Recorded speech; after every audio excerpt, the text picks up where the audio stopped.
வணக்கம். இன்னைக்கு நாம ஒரு அருமையான புத்தகத்தை பத்தி ஆழமா பேச போறோம். சுவாமி சத்யானந்த சரஸ்வதியோட மெடிடேஷன்ஸ் ஃப்ரம் த தந்த்ராஸ். வணக்கம். நீங்க என்கிட்ட இந்த புத்தகத்தை பகிர்ந்துகிட்டப்போ சொல்லப்போனா அதோட முன்னுரைய படிச்ச உடனே நான் ரொம்ப கனெக்ட் ஆயிட்டேன். நாம எல்லாருமே சந்தோஷத்தை வெளியில தேடிட்டு இருக்கோம். ஒரு நல்ல வேலை, பணம், அதிகாரம்னு. ஆனா இதெல்லாம் கிடைச்ச பிறகும் பல பேருக்கு மிச்சம் இருக்கிறது ஒரு மன அழுத்தமும் ஒரு வெறுமையும் தான். கரெக்ட். இதுக்கு இந்த புத்தகம் சொல்ற தீர்வு ரொம்ப சிம்பிள், ஆனா ரொம்ப ஆழமானது. வெளியே தேடுறத நிறுத்துங்க, பதில் உங்களுக்குள்ளதான் இருக்குன்னு சொல்லுது. ஆனா இது எப்படி சாத்தியம்? வாங்க இத பத்தி விரிவா பேசுவோம். நீங்க ஆரம்பிச்ச விதமே ரொம்ப சரி. இந்த புத்தகத்தோட தனித்துவமே அதுதான். இது தியானத்தை ஒரு 20 நிமிஷம் மன அமைதிக்கான பயிற்சியாக மட்டும் பார்க்கல. இத மனித பரிணாம வளர்ச்சியை வேகப்படுத்துற ஒரு அறிவியலா முன்வைக்குது. இதோட வேர்கள் தந்திராவில இருக்குன்னு சொல்லுது. தந்திராவா? அதுக்கும் இதுக்கும் என்ன சம்பந்தம்? இங்க தந்திராங்கிறது இன்னைக்கு நிறைய பேர் தப்பா புரிஞ்சுக்கிட்ட மாதிரி இல்ல. இந்த புத்தகத்தை பொறுத்தவரை தந்திராங்கிறது பிரபஞ்ச சக்தியும் நம்ம உள்மன சக்தியையும் இணைக்கிற ஒரு பழமையான அறிவியல். அதாவது நம்மளோட முழுமையான ஆற்றலை எப்படி வெளிக்கொண்டு வர்றதுங்கிறது தான் இந்த பயணத்தோட நோக்கம். அப்போ நாம ஏன் சந்தோஷமா இல்லைன்னு புரிஞ்சுக்கிறது தான் முதல் படியா இருக்க முடியும் இல்லையா? நிச்சயமா. வெளியுலக பொருட்களால உண்மையான சந்தோஷம் கிடைக்காதுன்னு புத்தகம் சொல்லுது. அது ஒரு கசப்பான உண்மைதான். ஆனா நம்ம மனசு அதை ஏத்துக்க மாட்டேங்குது. அங்கதான் இந்த புத்தகத்தோட மைய கருத்தே வருது. பிரச்சனை வெளியுலகத்துல இல்ல, அந்த வெளியுலக நிகழ்வுகளை நம்ம மனசு எப்படி பாக்குது, எப்படி எடுத்துக்குதுங்கிறதுல தான் இருக்கு. ஒரு உதாரணம் சொல்ல முடியுமா? தாராளமா. இப்போ மழை பெய்யுதுன்னு வச்சுக்கோங்க. ஒருத்தர் அதை ரசிக்கிறார், இன்னொருத்தர் ஐயோ வெளியே போக முடியலையேன்னு அதை வெறுக்கிறார். மழை ஒண்ணுதான், ஆனா அதை பார்க்கிற மனங்கள் வேற. ஆமா ஆமா.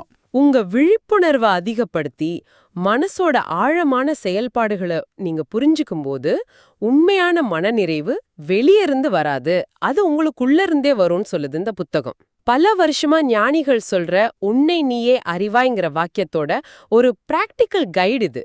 மனசோட செயல்பாடுகள்னு சொல்லும்போது அந்த புத்தகத்துல வர்ற ஒரு ஒப்பீடு எனக்கு ரொம்ப பிடிச்சிருந்தது. நம்ம மனசு ஒரு பனிப்பாறைக்கு, ஆனா ஐஸ்பர்குக்கு ஒப்பிடுறாங்க. ஆமா, மிக முக்கியமான ஒரு ஒப்பீடு அது. தண்ணிக்கு மேல தெரியற அந்த சின்ன நுனி மட்டும்தான் நம்ம நனவு மனம், கான்ஷியஸ் மைண்ட். நாம யோசிக்கிறது, பேசுறது, முடிவெடுக்கிறதெல்லாம்.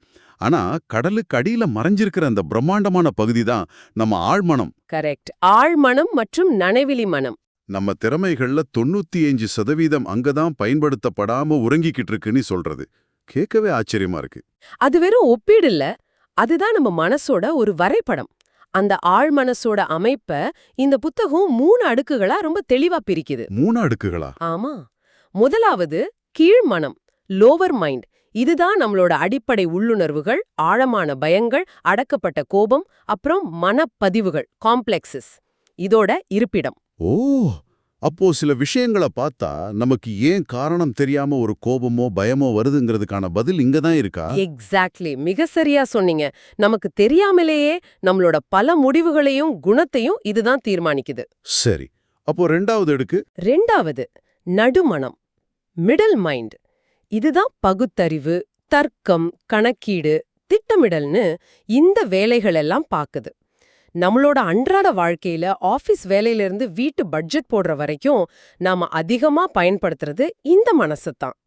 இது ரொம்ப பயனுள்ளது, ஆனா இது முழுமையானது இல்ல. அப்படியானால் மூன்றாவது அடுக்கு, இதுதான் அந்த பனிப்பாழையோட உச்சக்கட்ட திறமைகளை வச்சிருக்கிற இடமா? அதேதான். அதுதான் உயர்மனம், ஹையர் மைண்ட். இத மீ உணர்வு நிலை, சூப்பர் கான்ஷியஸ் ஸ்டேட்னு கூட சொல்லலாம். உள்ளுணர்வு, இன்ட்யூஷன், திடீர்னு வர்ற உத்வேகம், இன்ஸ்பிரேஷன், படைப்பாற்றல், பேரானந்தம், இதுக்கெல்லாம் மூலம் இதுதான். அப்படியா? பல விஞ்ஞானிகளும் கலைஞர்களும் கூட தங்களுக்கு கிடைச்ச பெரிய யோசனைகள் இந்த நிலையிலிருந்து தான் வந்ததுன்னு சொல்லியிருக்காங்க. ஆக கீழ்மனசோட கட்டுப்பாடுகளை கடந்து நடுமனசோட தர்க்கத்தையும் தாண்டி இந்த உயர் மனசை நாம அடையும் போதுதான் நம்மளோட முழுமையான ஆற்றல் வெளிப்படும். ஆஹா, இப்ப நம்ம மனசோட ஒரு முழு வரைபடம் கிடைச்சிடுச்சு. கீழ், நடு, உயர்மனம்னு 3 தலங்கள். ஆனா வரைபடம் மட்டும் இருந்தா போதாதே, அங்க பயணம் செய்ய ஒரு வாகனம் வேணுமே. அருமையான கேள்வி. இந்த உள்முக பயணத்தை நாம எப்படி ஆரம்பிக்கிறது? இந்த அடுக்குகளை எப்படி ஆராயறது? அந்த வாகனம்தான் ராஜயோகம். இந்த புத்தகம் தியானத்தை அடையிறதுக்கு ஒரு முறையான படிப்படையான வழிய காட்டுது. அதுதான் பதஞ்சலி முனிவர் கொடுத்த ராஜயோகத்தோட 8 அங்கங்கள். இது சும்மா கண்ணு மூடி உட்கார்றது மட்டும் இல்ல, இது ஒரு முழுமையான வாழ்க்கை முறை. 8 அங்கங்களா? கேட்கறதுக்கே கொஞ்சம் கடினமா தெரியுது. இந்த வேகமான உலகத்துல வாழ்ற நமக்கு இது சாத்தியமா? இந்த புத்தகம் அந்த 8 அங்கங்களையும் ரொம்ப எளிமையா 3 பெரிய பிரிவுகளா பிரிக்குது. அதனால இது ரொம்பவே சுலபமா புரியும். ஓ சரி. முதல் பிரிவு அஸ்திவாரம், த ஃபவுண்டேஷன். இதுல முதல் 4 அங்கங்கள் வருது. யமம், நியமம், அதாவது சமூக மற்றும் தனிப்பட்ட ஒழுக்கங்கள். அப்புறம் ஆசனம், பிராணாயாமம். ஒரு நிமிஷம், இது கொஞ்சம் வித்தியாசமா இருக்கு. தியானம் செய்யறதுக்கு முன்னாடி நான் என் சமூக நடத்தையையும் உடம்பையும் சரி செய்யணும்னு இந்த புத்தகம் சொல்லுதா? ஆமா. இது கொஞ்சம் எப்படி சொல்றது, நம்மளோட இந்த இன்ஸ்டன்ட் ரிசல்ட் கல்ச்சருக்கு செட் ஆகிற மாதிரி தெரியலையே. இந்த அஸ்திவாரம் போடுற வேலையெல்லாம் ஒரு நீண்ட ப்ராசஸ் மாதிரி இருக்கே. நீங்க கேட்ட கேள்வி ரொம்ப சரியான பாயிண்ட். இதுதான் இந்த புத்தகத்தோட மிக முக்கியமான நுண்ணறிவு. புத்தகம் என்ன சொல்லுதுன்னா, உங்க அன்றாட வாழ்க்கையே குழப்பமா இருந்தா, இல்ல உங்க உடம்பே அமைதியா இல்லாம இருந்தா, உங்களால மன அமைதிய அடையவே முடியாது. அது மணல் மேல ஒரு பெரிய கட்டடத்தை கட்ட முயற்சி பண்ற மாதிரி. இந்த அஸ்திவாரங்கள் வெறும் விதிகள் இல்ல, இவைதான் ஆழமான தியானத்தை சாத்தியமாக்குற தளங்கள். உடல் அசையாம உறுதியா இருக்கும்போதுதான் மனசும் அமைதியாகும். மூச்சு சீராகும்போதுதான் எண்ண ஓட்டங்கள் குறையும். ஓ இப்ப புரியுது. சோ ஃபவுண்டேஷன் இல்லாம நாம தியானம் செய்ய முயற்சி பண்ணா அது வெறும் எண்ணங்களோட போராடுற மாதிரி தான் முடியும். சரியா சொன்னீங்க. சரி, இந்த அஸ்திவாரம் வலுவான பிறகு அடுத்த கட்டம் என்னவா இருக்கும்? அடுத்த பிரிவு நுழைவாயில், த கேட்வே. இது 5வது அங்கம், பிரத்யாகாரம். இதோட அர்த்தம் நம்மளோட 5 புலன்களையும் வெளி உலகத்திலிருந்து உள்நோக்கி திருப்புறது. புலன்களை உள்நோக்கி திருப்புறதா? ஆமா. இத ஒரு உதாரணத்தோட சொல்லலாம். உங்க மொபைல ஏர்பிளேன் மோட்ல போடுற மாதிரி உங்க மனச வெளி உலக தொந்தரவுகள்ல இருந்து துண்டிச்சு உள்முகமா திருப்புறது தான் பிரத்யாகாரம். இதுதான் வெளி உலகத்திலிருந்து உள் உலகத்துக்குள்ள நுழையிற பாலம். ஏர்பிளேன் மோடு, இது சூப்பரான விளக்கம். சரி, இப்போ நாம உள் உலகத்துக்குள்ள நுழைஞ்சிட்டோம். அங்க என்ன நடக்குது? அங்கதான் பயணத்தோட உச்சகட்டமே தொடங்குது. 3வது பிரிவு உள்முக பயணம், த இன்னர் ஜர்னி. இதுல கடைசி 3 அங்கங்கள் வருது. தாரணா, தியானம், அப்புறம் சமாதி. இது 3க்கும் என்ன வித்தியாசம்? தாரணைங்கிறது கவன குவிப்பு. மனச ஒரே ஒரு பொருள் மேல, உதாரணத்துக்கு ஒரு மெழுகுவர்த்தி சுடர் மேல குவிக்கிறது. இந்த குவிப்பு எந்த தடையும் இல்லாம ஒரு எண்ணெய் ஊத்துற மாதிரி தொடர்ச்சியே நடக்கும்போது அதுவாவே தியானமா மாறுது. அப்படியானால் தியானம்ங்கிறது நம்ம முயற்சி செஞ்சு செய்யறதில்ல, அது கவன குவிப்போட விளைவா தானா நிகழ்றதுன்னு சொல்றீங்களா? மிகச் சரியா புரிஞ்சுக்கிட்டீங்க. தியானம்ங்கிறது ஒரு செயல் அல்ல, அது ஒரு நிலை. தாரணைங்கிற பயிற்சி முதிரும்போது நீங்க தியான நிலையில இருக்கீங்க. அந்த தியானத்தோட உச்சகட்டம் தான் சமாதி. சரி, இந்த அமைப்பு கேட்கறதுக்கு ரொம்பவே தர்க்க ரீதியா இருக்கு.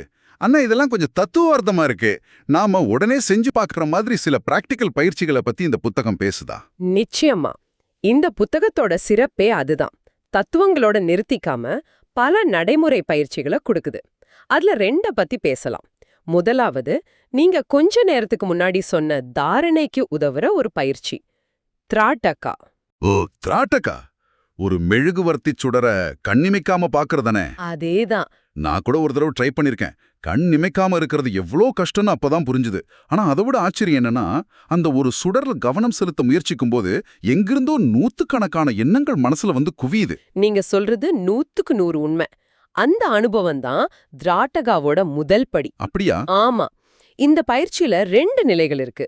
முதல் நிலை பகிர் திராட்டகா, அதாவது நீங்க சொன்ன மாதிரி மெழுகுவர்த்தி சுடர் மாதிரி ஒரு வெளிப்புற பொருளை உற்று பாக்குறது. இது சிதற மனச ஒருமுகப்படுத்த உதவுது. சரி.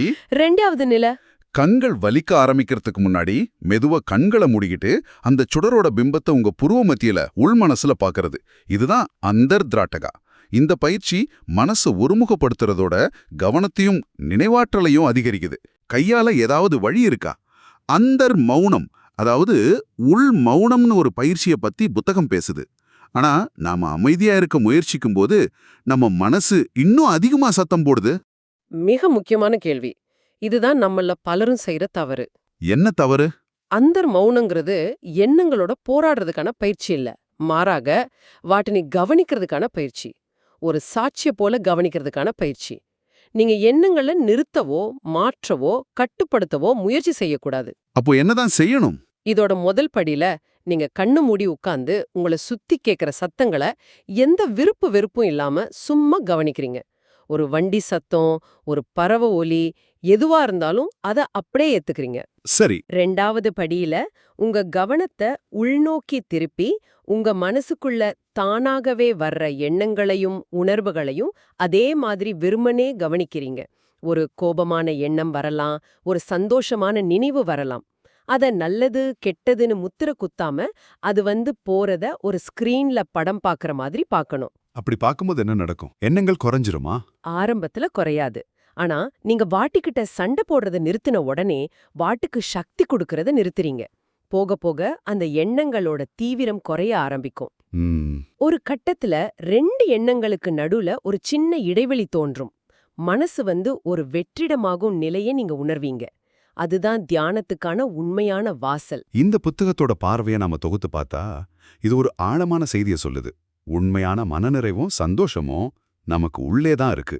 அத அடையற திறவுகோல் தான் தியானம். ஆமா, இது சும்மா கண்ணை மூடி உட்கார்றது மட்டும் இல்ல.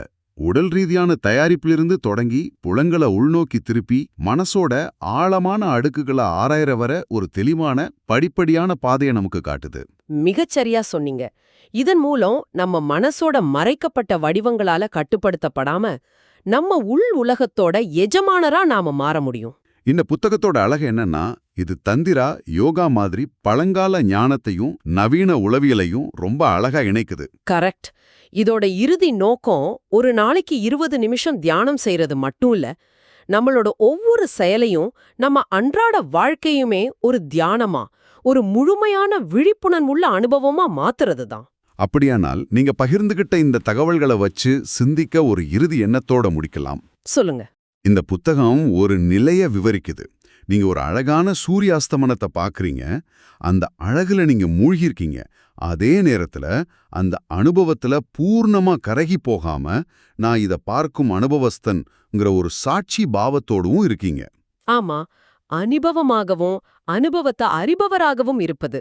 ஆமா, இந்த இரட்டை விழிப்புணர்வோட ஒரு காஃபி குடிக்கிறதுல இருந்து ஒரு கடினமான உரையாடலை கையாள்றது வரைக்கும் உங்க அன்றாட அனுபவங்களை அணுகினா உங்க வாழ்க்கை எப்படி மாறும், அது வாழ்க்கையோட எந்த புதிய பரிமாணத்தை உங்களுக்கு திறந்து காட்டக்கூடும்.